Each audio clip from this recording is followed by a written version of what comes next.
The current state of vegan burgers. It's a lot better than it used to be. I've sampled pretty much the two main competitors out there, Beyond Meat and the Impossible Burger. We got samples from those at work a few years ago. Took them home, cooked them up, faked out the family. I told them before they ate it, but I was gonna fake them out, but I didn't. But you know, they're so much better than they were when I was younger. I tasted some of I think the Boca burger when I was younger, and it was horrible. Rubbery dog food like patty, worse than dog food. I mean, I didn't feed it to the dog, so I don't know if anybody ate those or not, but apparently those are a improvement from what became before them. I wrote a piece about a week ago on burgers. All the burgers in that piece, all three of them were based on two were beef, one was bison. The options are so much more tastier. The texture is better, and they the Beyond Meat and the Impossible Burger are what I've tried. That's it. I mean, I've tried their burger patties, their ground beef, their taco meat. I didn't try the hot dog. I'm kind of sketchy about that one. I tried the bratwurst. It was okay, but they've pretty much perfected that vegan burger kind of thing. And once you get it on the bun with all the condiments and sauces and all that stuff, it really isn't identifiable as something vegan. It's more identifiable as something meat based. Meat based, not meat. It's not meat, but it's tasty. My only concern when I opened up the either brand, Impossible or Beyond, was that they had a food a food. They are food. Yes, so they had food. But they had a smell that was kind of reminiscent of between Thai peanut sauce, which I love, and dog food, which I don't eat on a regular basis, but if I was starving, I might. But once cooked and put on the bun, even just tasting the meat a little bit, or the whatever you want to call it, the food a little bit before it went on the bun, it was acceptable. I seasoned it like a burger, just did the salt, pepper, garlic. That's it. Didn't go fancy. I wanted to bring out its meaty flavor. So those Impossible Burger and the Beyond Meat are both, they're one of them is pea protein isolate. The other one is like coconut and other types of fats. I'm not entirely sure what the other one uses.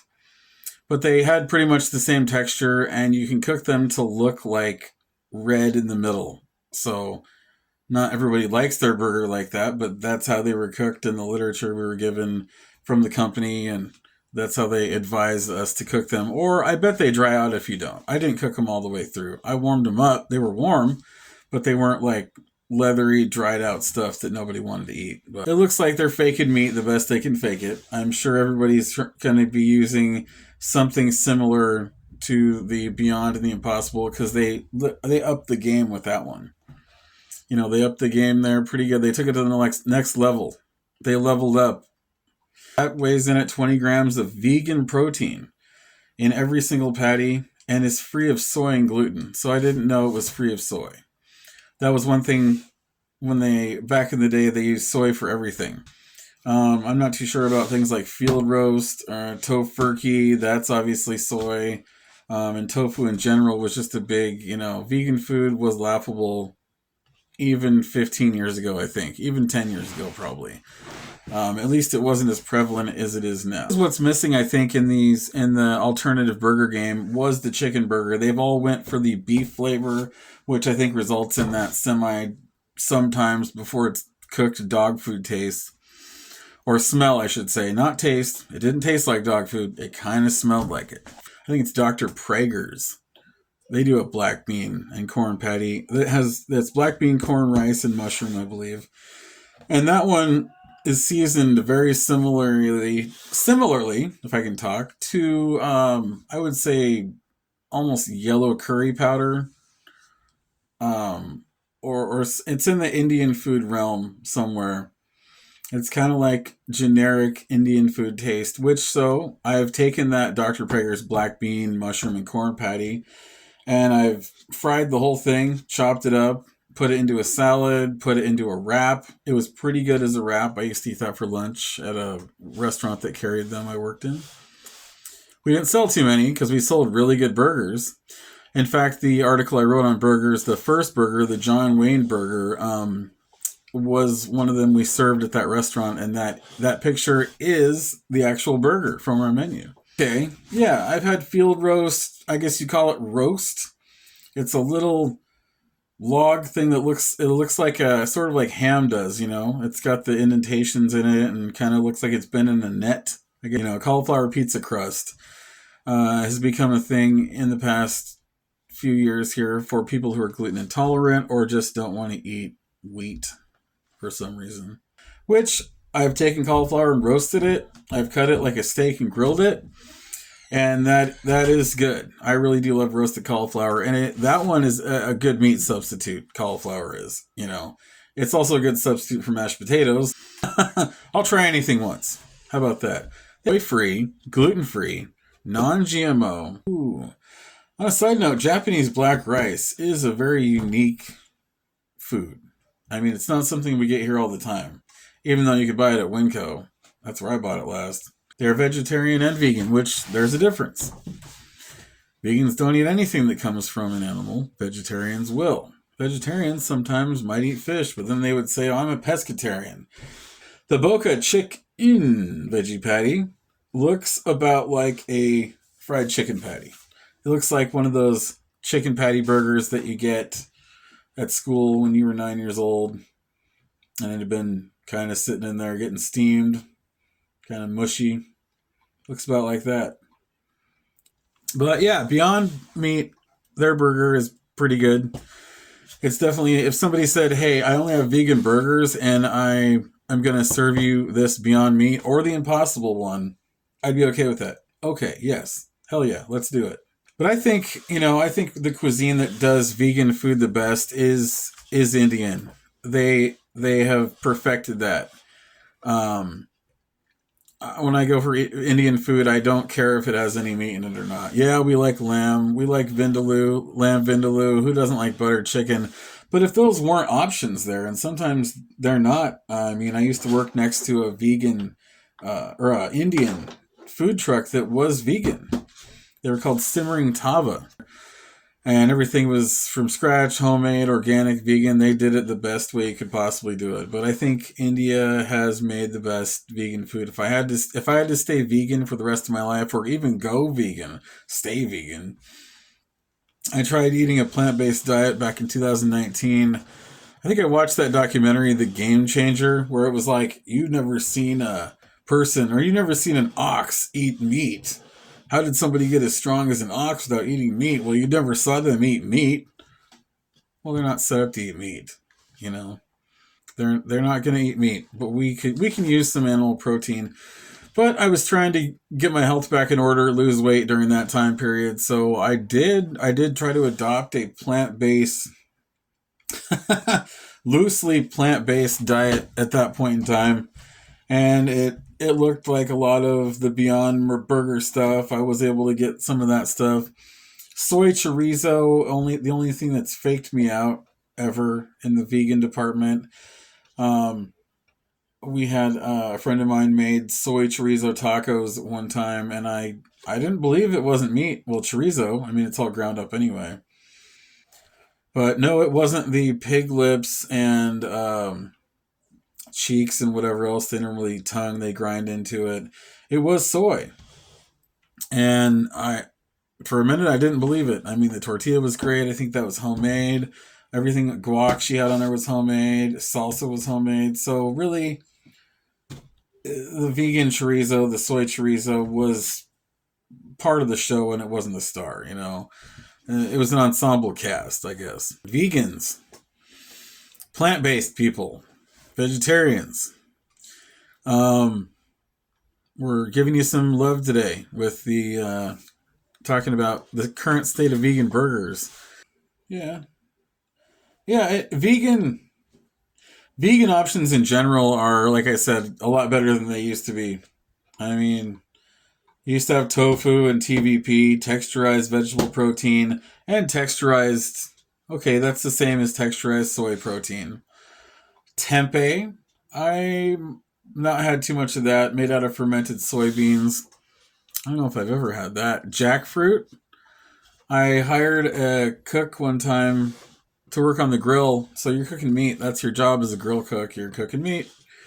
And let's call it a broiler cook and not a grill because it was all fire all day long. And for part of the interview, I would ask him questions and I'd say, okay, come on, you're going to cook this menu item right here. Cook this burger, put a over easy egg on it. I think I had him cook that John Wayne burger, that first burger in my article. And so she cooked this burger. It was amazing. And I asked her, hey, I would usually give it to the person. Here, take it home. You cooked it. You want it? She's like, no, I don't want that. So, because you're a vegan, right? And she was like, yes, I am a vegan. How'd you know that? I said, I don't know. But it just came to me, I guess. And so, but she cooked that perfectly. You know, she was a vegan person who could cook meat like nobody else. But she brought in one of the other substitutes for meat, jackfruit. And she made some, I think it was like pulled pork type stuff with that. She put it on a taco. She put it on a slider. You know, it wasn't meat, but it was good. And not everything has to be meat. I think there's a focus on every piece of protein needing to come from an animal. And I think we overproduce meat in this country for the convenience market and all the weird meats that are sold. Like, take like a gas station hamburger that's AM PM burger that's been sitting there steaming away for hours. That's not meat. That does not need to happen. No. You're overproducing meat. You're factory farming the shit out of everything just so we can have our convenience, just so you can go buy your pre-made burger patties. I don't know. I like the smoked aspect. I do like the smoked aspect of vegan meats. I think that's one of the things that probably was missing in the Beyond Meat and the Impossible Burger, because you need that grill, you need kind of that grill taste if you're going to do a non-meat burger, you know? You need the taste of smoke, which is the taste of the grill, you know? Smoke is essentially what you're going for. So if they were to smoke that, I'm sure they would try to throw in liquid smoke first, which I don't like for many reasons. I'll go into that another time. If I have something that should be smoked but can't, I will not use liquid smoke. I'll use smoked paprika. Just my preference. If you want to use liquid smoke, by all means, go for it. It's not going to kill you. I just don't necessarily like it. If I don't have access to wood and smoke, I'm not going to use liquid smoke. Protein, you know, that's one of the concerns. One of the concerns for vegans and people that are doing more of the plant-based options is the concern about getting enough protein. That's what I heard when I worked in healthcare for about 6 years. You get people that are ordered, you know, by the doctor, you need to do a vegetarian diet for a month or a vegan diet, and they're always worried about protein. So that's always the thing. Like, okay, you can eat all this vegan meat that you want, but does it provide enough nutrition? You'd think it would. You'd think with them using basically it's a protein patty. You'd think that the vegan options now have enough protein in them. Like I said, that being the concern about not getting enough protein when you adopt a plant-based diet, you got to figure out other sources of it, you know, which was always like nuts, cheese, beans. People were limited though until some of these newer products were coming out with now. Now you can do some pretty good stuff with beans, cheese. Now if you're vegan, you're not doing cheese. Let's say that's vegetarian. So if you're vegan, cheese is off the menu. It's very hard to be vegan. It takes a lot of discipline, you know?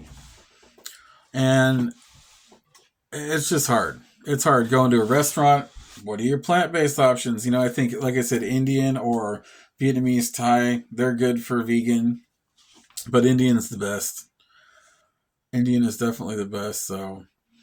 But, yeah, that's my kind of exploration on the current state of vegan burgers. Like I said, it's a whole lot better than it used to be. It's a whole lot better from that weird, I guess the Boca burger, like I said, was a step up from whatever the hell came before that. Yeah, vegan options are great now. And even if you love meat, even if you think you need meat on a daily basis, You could give a vegan burger a shot. It's not going to kill you. And you might find out that you like it. And so, surprise yourself. Maybe you will.